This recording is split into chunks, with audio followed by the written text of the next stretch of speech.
Hello there, and welcome back to one more Wave English class. My name is Marcelo Dutra, and I'm your teacher. And in today's class, we're going to talk about one very specific sentence. The sentence is, sometimes you can't see yourself clearly until you see yourself through the eyes of others. O que essa frase quer dizer? E como que a gente pode tirar proveito dela? O que a gente pode aprender através de uma única frase em inglês? Tudo isso você vai receber agora através dessa aula de hoje. Então, fique comigo até o final dessa aula e tome nota daquilo que você aprender para você guardar toda essa informação e utilizá-la posteriormente. Basicamente, essa frase quer dizer que você muitas vezes não consegue, ou algumas vezes, né, já que nós estamos sendo mais específicos com a questão do advérbio de tempo sometimes, né? Algumas vezes você só consegue ver você claramente quando você se vê pelos olhos de outra pessoa.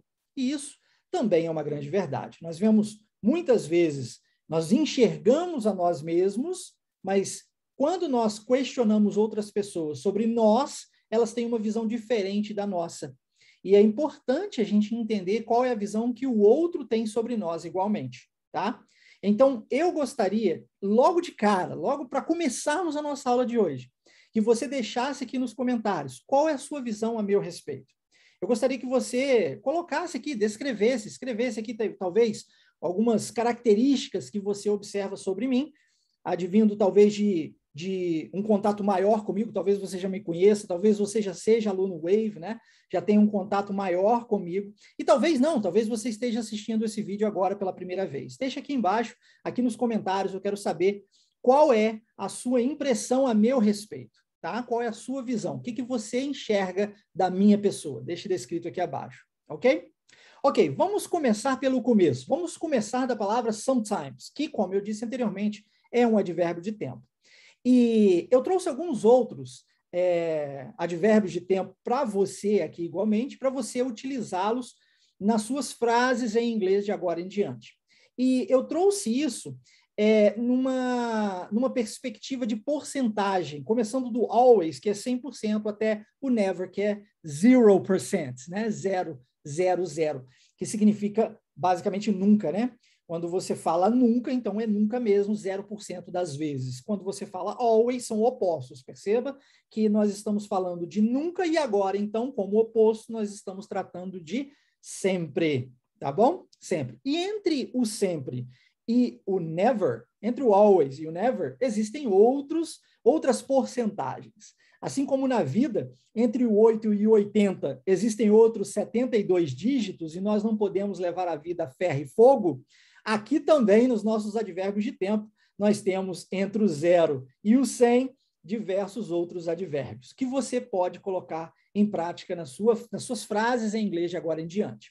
Começando do always, como eu disse, 100% do tempo. Em seguida, nós temos o usually, que vai ser usado ali para 90% do tempo. Então, eu quero que você pense no seguinte, de forma bem prática, né? Como que você colocaria isso nas suas próprias frases em inglês? De uma forma bem prática.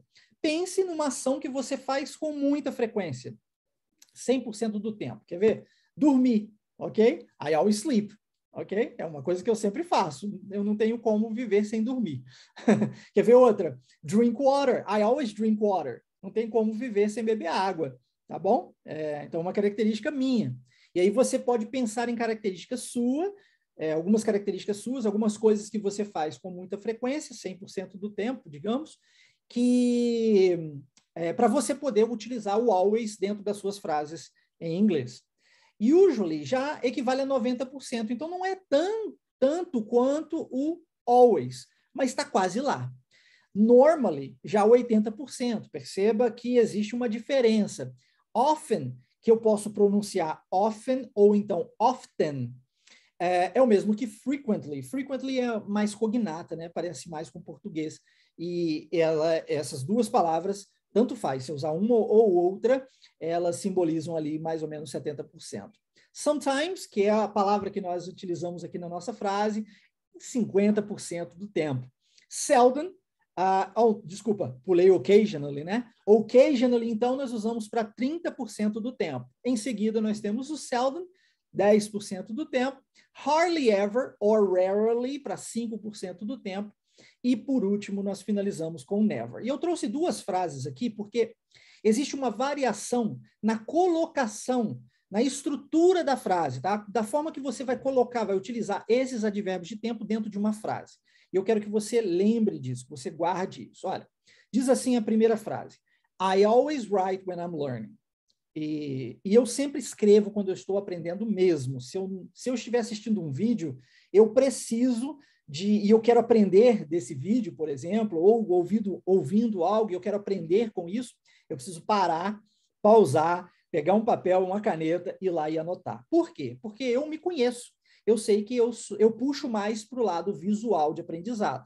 E aí você precisa se conhecer. Eu não sei se você sabe, mas existem basicamente 3 tipos de aprendizado. Existe o visual, que é essas pessoas como eu, que precisam de anotar enquanto escrevem. Existem as pessoas auditivas, que se elas pararem para anotar, elas perdem por completo aquilo que elas estão ouvindo. Elas precisam prestar mais atenção ouvindo do que escrevendo. Elas até devem escrever posteriormente, porque isso ajuda na fixação da memória, mas primeiramente elas precisam ouvir. E existe também o sinestésico, que é aquela pessoa que precisa de atividades práticas, atividades mais lúdicas, como dinâmicas, sabe? Um jogo, alguma coisa do tipo, para absorver essa informação. É certo que muitas vezes a gente tem um pouquinho de cada, mas existe na maioria das vezes, não é, né? O ser humano não é igual para todo mundo, não existe uma regra 100% do tempo, mas na maioria das vezes, a gente está falando a nível estatístico, né? As pessoas possuem um ponto desses 3 no qual ela se identifica mais, tá? Então, identifique você, qual desses 3 pontos é mais importante para você, em qual desses 3 pontos você se encaixa melhor, e aí utilize isso a seu favor para você aprender, tá bom? Ok, beleza, olha, então, perceba que nessa frase nós temos o verbo write, que é o verbo escrever. E o advérbio de tempo always está antes do verbo write. Então, eu quero chamar a sua atenção para isso, porque a estrutura de frase em inglês ela é fixa, ela não é variável como no português. E isso facilita muito a vida de quem está aprendendo inglês, porque em português essas variações de estrutura e de que um verbo, um sujeito, um pronome, um substantivo pode estar trocado e está tudo bem, funciona do mesmo jeito, até mesmo o entendimento é o mesmo. Em inglês não é assim. Em inglês a estrutura é fixa. Então, uma vez aprendido, você aprendeu para sempre. Então, eu quero chamar a sua atenção porque quando nós estamos utilizando um verbo qualquer, nós utilizamos o always antes desse verbo e depois desse sujeito. Então, o sujeito sou eu mesmo que estou fazendo a ação. Então, eu digo I, tá bom? I. Em seguida, eu tenho o advérbio, always. I always. E em seguida, eu tenho o verbo, ok? Que é a ação que você está fazendo, seja lá o que for. Escrever, desenhar, pintar, cantar, dançar, não importa. Tá ok? Beleza. Só que existe uma exceção para essa regra. E essa exceção acontece com alguns verbos em inglês, mas eu quero que você aprenda aqui agora, especificamente essa exceção com o verbo to be. E aí, quando você tem o verbo to be, por exemplo, aqui a conjugação dele, I am, tá bom? O am é o verbo to be conjugado. Então, estou dizendo, I am always with my family when I travel, que quer dizer que eu sempre estou com a minha família quando eu viajo. E é uma verdade. Eu sempre estou com a minha família quando eu viajo. Eu não costumo viajar sozinho.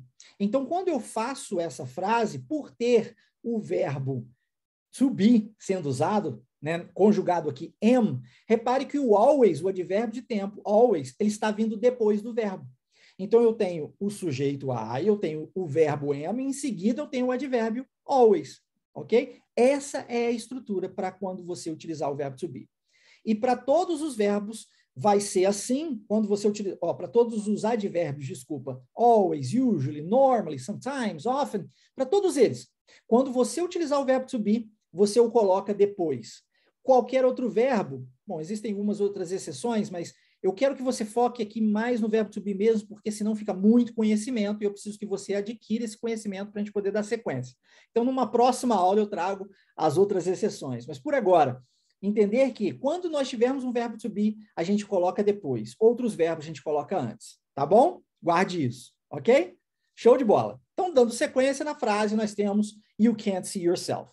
E aí, eu quero chamar a sua atenção para can't see yourself, que nós já falamos anteriormente nas outras aulas aqui da nossa série Dissecando Frases em Inglês.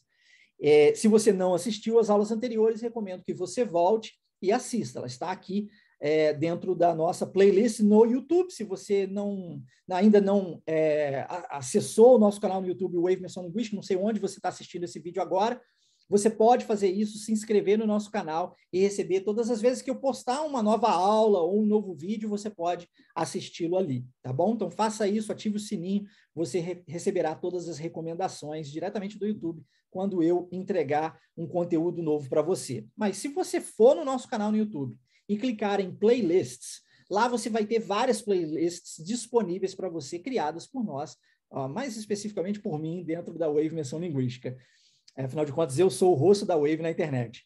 E o can't, esse verbo can't na negativa, né, que advém do verbo can, poder ou conseguir, nós já tratamos em aulas anteriores, recomendo que você veja isso, tá? Então, se eu disse para você que can é poder ou conseguir, então can't é a negativa disso, então eu não posso ou não consigo.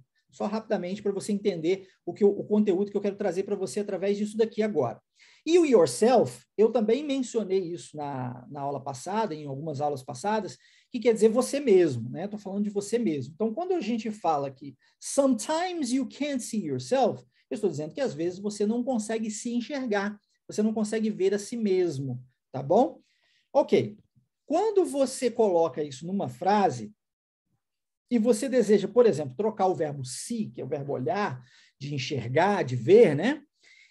Você pode fazer isso com qualquer outro verbo. E aí que está a maestria do negócio aqui, a mágica do negócio aqui. Porque você pega esse conhecimento e você coloca para muitas outras frases em inglês. E aí você já começa a desenvolver o seu conteúdo, formando as suas próprias frases em inglês. Então, por exemplo, you can't have a different future. Olha só. Eu troquei o see e coloquei o have. You can't have. Eu poderia dizer you can't see, mas eu disse you can't have. E se eu trocar o verbo have, que é o verbo ter, you can't drive, aí você já não pode dirigir. Talvez você não saiba, talvez você não tenha a sua carteira, então você não pode ou não consegue. You can't, sei lá, you can't speak English. Talvez você ainda não consiga falar inglês, mas saiba que você é capaz, você é incrível, porque você tem um cérebro e eu posso mostrar o caminho. É só você seguir o passo a passo, tá bom? Fique comigo, você vai aprender isso. You can't, sei lá, você pode utilizar isso para qualquer verbo em inglês, entendeu? E você pode formar um monte de frases em inglês só trocando esse verbozinho no final. You can't see, you can't have, you can't drive, you can't speak, you can... Beleza? Ok, a frase que eu trouxe para você é you can't have a different future if you keep on doing the same thing over and over. O que essa frase quer dizer? Tem uma expressão aqui no final que eu gosto muito dela e eu uso com muita frequência, que é over and over. Inclusive, eu costumo dizer over and over again, que quer dizer repetidas vezes, né? Então, várias e várias vezes. Esse é o sentido, tá? E aí, eu quero ressaltar que não podemos traduzir palavra por palavra se nós estamos falando de expressões. Aliás, não podemos traduzir palavra por palavra jamais. O importante é que você entenda o conteúdo, entendido que você repita conforme você escuta, para você absorver isso. Porque se você ficar agarrado a traduzir palavra por palavra, você bloqueia a sua fluência. Você se atrapalha ao invés de se ajudar. Então, lembre-se disso, tá? Basicamente, essa frase quer dizer, e aí vem o entendimento da mesma, que você não pode ter um futuro diferente se você continuar fazendo as mesmas coisas de sempre. Então, se você, olha, analise a sua vida. Está satisfeito com ela? E aí, olha, a vida ela é composta de diversas áreas. Existe a área, por exemplo, né? A área financeira, a área emocional, a área espiritual, a área física do seu corpo, né? Você está satisfeito com a sua área física, por exemplo? Se não, o que é que você tem feito repetidas vezes, over and over again, que tem trazido esse resultado para você? E o que é que você pode fazer para mudar isso na sua vida? Ok? Perceba que as perguntas certas nos levam no caminho certo, mas as perguntas erradas nos destroem. Então, faça a pergunta certa, dê o comando certo para o seu cérebro e ele vai te ajudar no caminho. Quer ver outra? Está satisfeito com a sua vida financeira? Gostaria de ter uma vida financeira melhor? O que é que você tem feito over and over again para chegar até o resultado que você tem hoje? Ah, Marcelo, eu não tenho feito nada. Eu trabalho para caramba, eu ralo, eu suo, eu me dedico e no final do mês não sobra um centavo para mim. Então está na hora de você fazer alguma coisa. Se você não tem feito nada. Ah, não, Marcelo, mas eu quis dizer que eu não gasto dinheiro à toa, que eu não isso, que eu não aquilo. Abrace a sua autorresponsabilidade, percebendo que você é o senhor ou a senhora da sua vida, que você detém o poder nas suas mãos de transformar a sua história, você vai lá e faz isso acontecer. Ah, Marcelo, mas existem inúmeras barreiras para mim. Tudo bem, a gente vai vencer uma barreira por dia.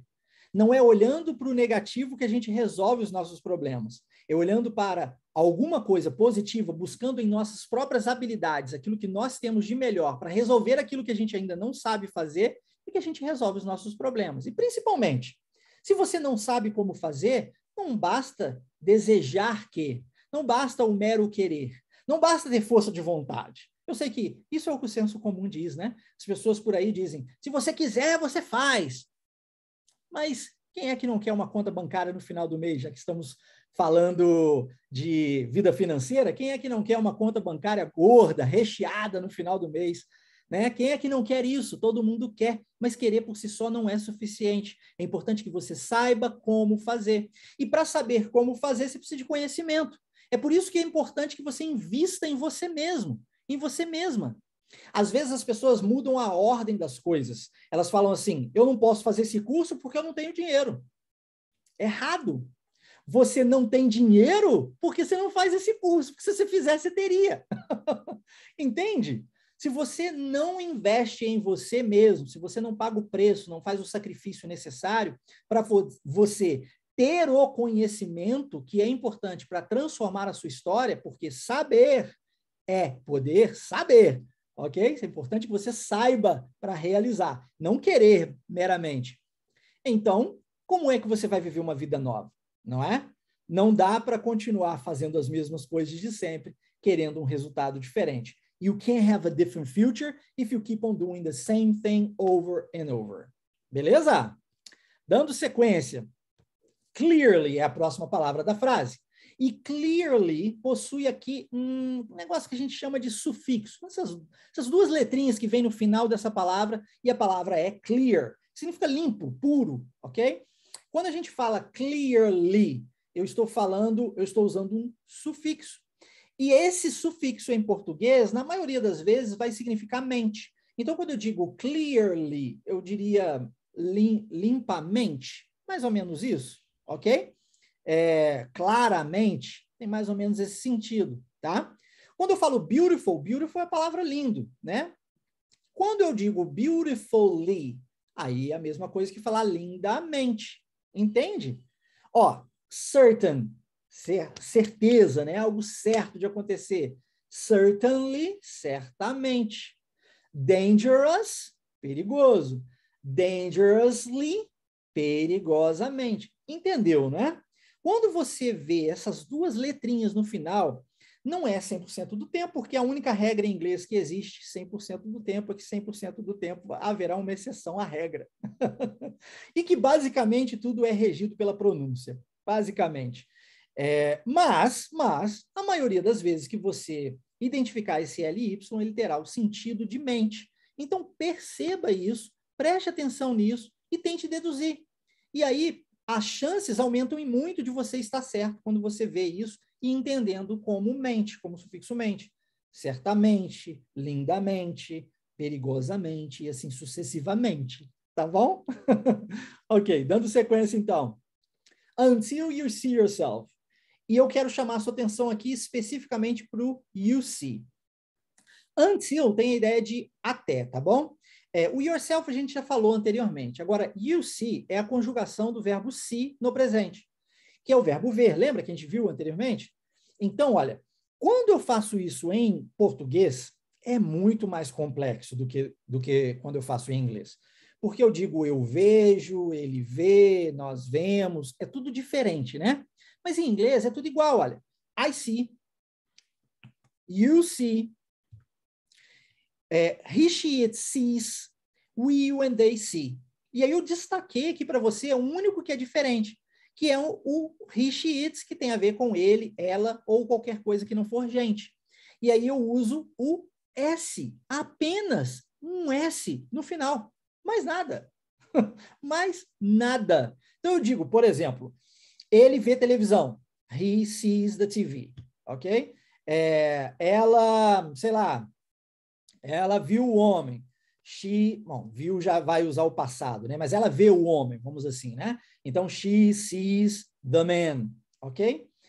Eu só coloco esse S quando eu estiver falando dele ou dela ou de aquilo que não for gente, por exemplo, um cachorro, um gato, ok? Porque uma caneta não consegue ver, né? Mas um cachorro e um gato, sim, tá?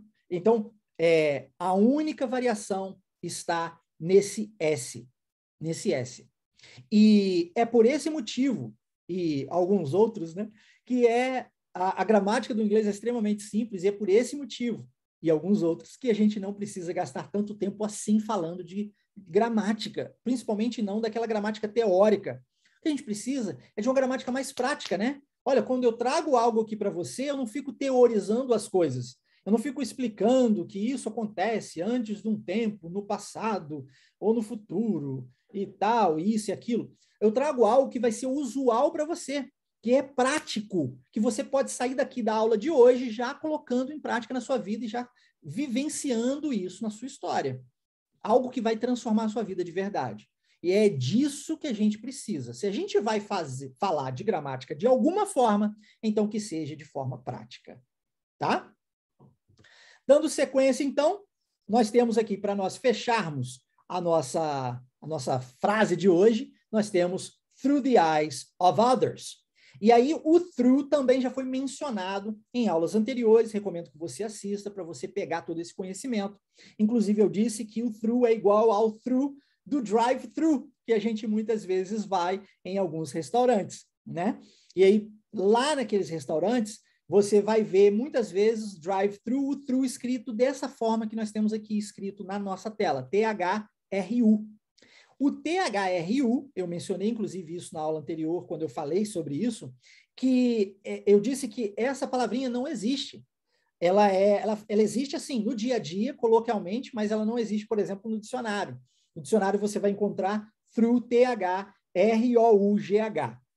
Mas como a pronúncia de through, essa palavrona gigante aqui, né?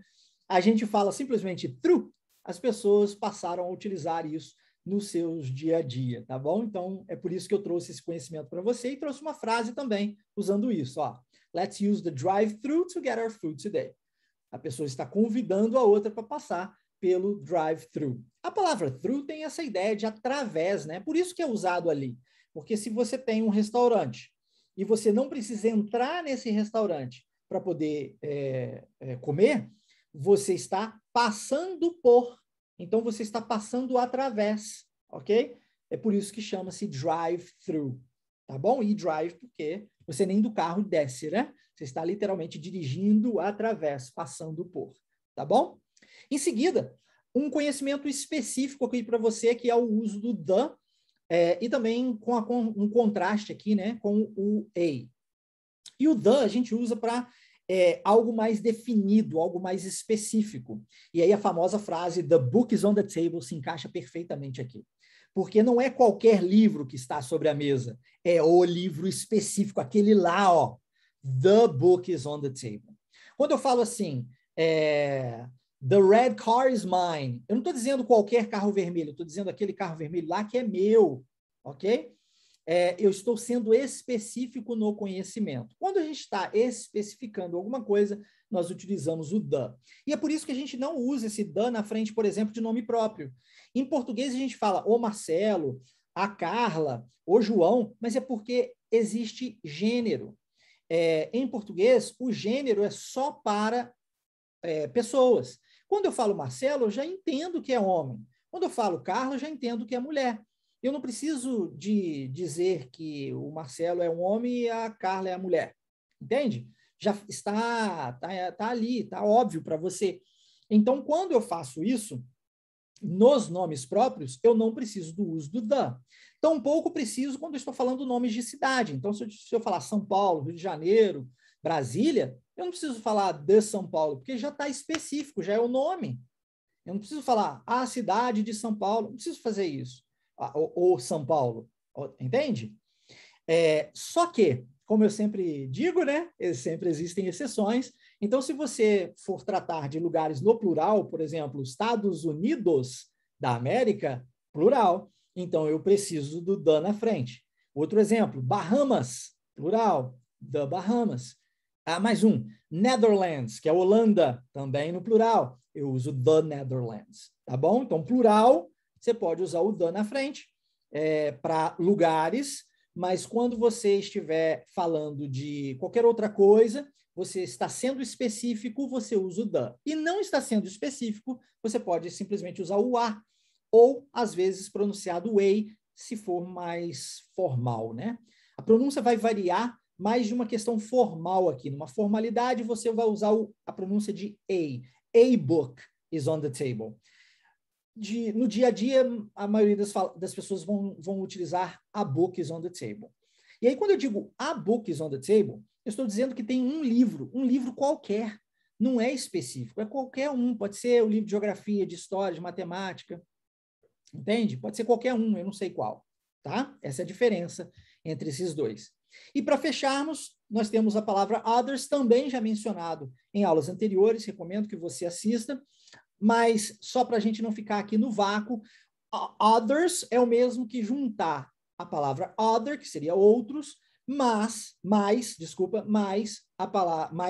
algumas pessoas, por exemplo, ou algumas coisas.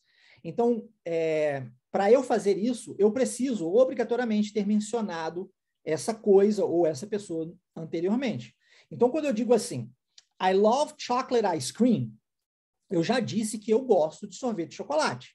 Já mencionei isso. I love chocolate ice cream. Agora, eu vou dizer que eu também gosto dos outros. Outros o quê? Outros sorvetes. But I like the others too. Então, eu não preciso falar mais a palavra ice cream. Eu posso simplesmente usar o others, que esse Szinho engloba já a palavra outros, other, e também o que foi mencionado anteriormente por mim, que no caso aqui foi ice cream. Entendeu? Se eu estivesse falando de pessoas, seria a mesma coisa, tá? Funciona do mesmo jeito. Se você não assistiu às aulas anteriores, recomendo que você faça isso para você ter esse conhecimento, tá bom?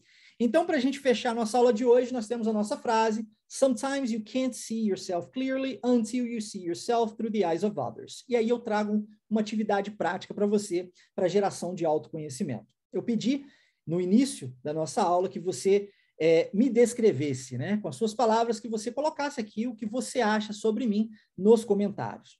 Agora, eu gostaria que você se autoconhecesse, caso você ainda não se conheça. A maioria de nós não se conhece. E eu costumo dizer que nós precisamos fazer esse tipo de atividade pelo menos a cada 6 a 8 meses, porque o ser humano está em um processo de mudança constante. Nem que seja uma mudança para permanecermos os mesmos, ok? Mas a gente tem que fazer uma força absurda para isso.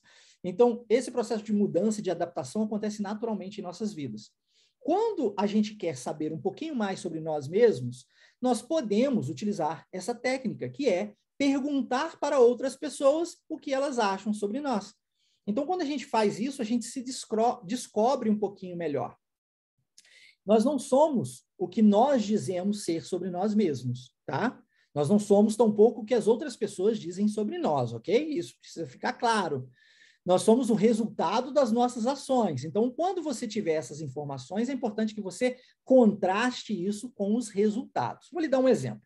Suponhamos que você pergunte para alguém sobre você. E você fale assim, exatamente como está escrito aqui, né? Ask 5 people about 5 characteristics they believe you might have. Então, você vira para a pessoa e fala assim, ô fulano, me diz, por favor, 5 características que você acha que eu tenho. E aí a pessoa te dá 5 características. E dentro dessas 5 características, suponhamos que ela diga que você é uma pessoa desonesta. Suponhamos. Aí você vai pegar essa informação e você não vai abraçá-la por completo. Você vai contrastá-la com os resultados na sua vida, com fatos. Então, você vai olhar para ela e vai falar assim, poxa, deixe-me observar bem em quais momentos na minha vida eu tive a chance de ser desonesto e fui, ou em quais momentos eu tive a chance de ser desonesto e não fui. E aí eu vivi essa situação, poxa, eu não fui desonesto. Vivi essa outra situação, tampouco fui desonesto. Vivi essa outra aqui, também não fui desonesto. Então, essa é uma impressão da pessoa, é uma visão da pessoa, mas não está embasada nos meus resultados de vida. Entende? Então, a gente precisa sempre fazer esse contraste. Por quê? Não somos o que os outros dizem sobre nós, mas também não somos o que nós pensamos ser. Que às vezes você está dizendo que você é um super pai e o seu filho não acha você um super pai. E aí, quando você vai contrastar isso com os resultados na sua vida, o que você faz de verdade para ser um super pai? Aí você entende melhor o que a pessoa que você é de verdade, o que é que precisa ser feito para melhorar, ou aquilo que já está indo bem, que você só precisa manter. Tá bom? Então, essa é a minha atividade prática para você. Questione aí 5 pessoas diferentes. 5 pessoas é um número bacana para você ter uma variação legal. Você vai perceber que as informações sobre você vão se cruzar, são pessoas distintas, né? Isso não é feito com as 5 de uma vez só, mas em separado. Então, essas informações, possivelmente, elas vão ser mais fidedignas por causa disso. E peça para que essas pessoas descrevam pelo menos 5 características a seu respeito. Bom, meu nome é Marcelo Dutra, espero que você tenha gostado da nossa aula de hoje. Nos vemos uma próxima vez, na nossa próxima aula. Take care and have a great day.